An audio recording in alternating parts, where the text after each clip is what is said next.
নমস্কার বন্ধুরা, বেঙ্গলিপনায় তোমাদের স্বাগত। আজকে আমি রান্না করব সর্ষে পাবদা। দেখো, পাবদা মাছ নিয়ে নিয়েছি, কাঁচা পেঁয়াজ টমেটো কেটে নিয়ে নিয়েছি, সর্ষে লবণ লঙ্কা দিয়ে বেটে নিয়েছি।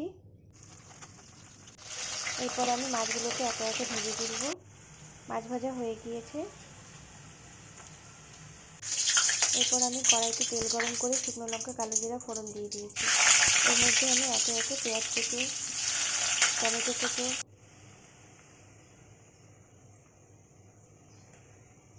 জিরে গুঁড়ো নুন হলুদ দিয়ে ভালো করে ভেজে নেব।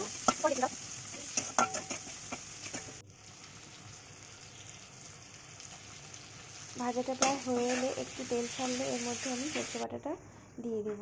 সর্ষে বাটা যেটার মধ্যে রেখেছিলাম সেটার মধ্যে একটু জল ঢেলে দিয়ে বাকি সর্ষের জলটা আমি এর মধ্যে ঢেলে দেব। এরপর আমি এটাকে হালকা কষিয়ে নেব।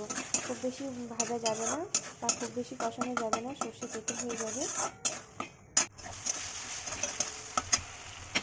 হালকা কষানোর পর আমি এর মধ্যে একে একে মাছগুলো দিয়ে দেব।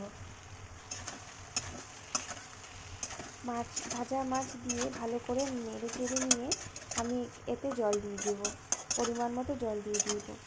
আমি এখানে দুবার জল দিয়েছি, তোমরা তোমাদের আন্দাজ মতো জল দিয়ে দেবে। তোমাদের যতটা পরিমাণে জল লাগবে ততটা পরিমাণে জল দিয়ে দেবে। সর্ষে বাটা মাছ খুব একটা ঝোলা ঝোলা হয় না, একটু গামাখাই হয়, তাই তোমরা তোমাদের পরিমাণ মতো জল দিতে পারো। এরপর আমি এটাকে ভালো করে ফুটিয়ে নেব।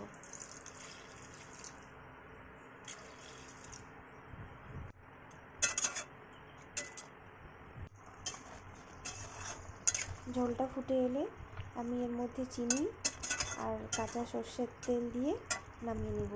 আমি এর মধ্যে দেখো কাঁচা লঙ্কা চিড়ে দিয়েছি, তোমরা চাইলে দিতে পারো, আবার স্কিপও করতে পারো। কাঁচা সর্ষের তেল দিলেই রান্নাটা আমার কমপ্লিট হয়ে যাবে।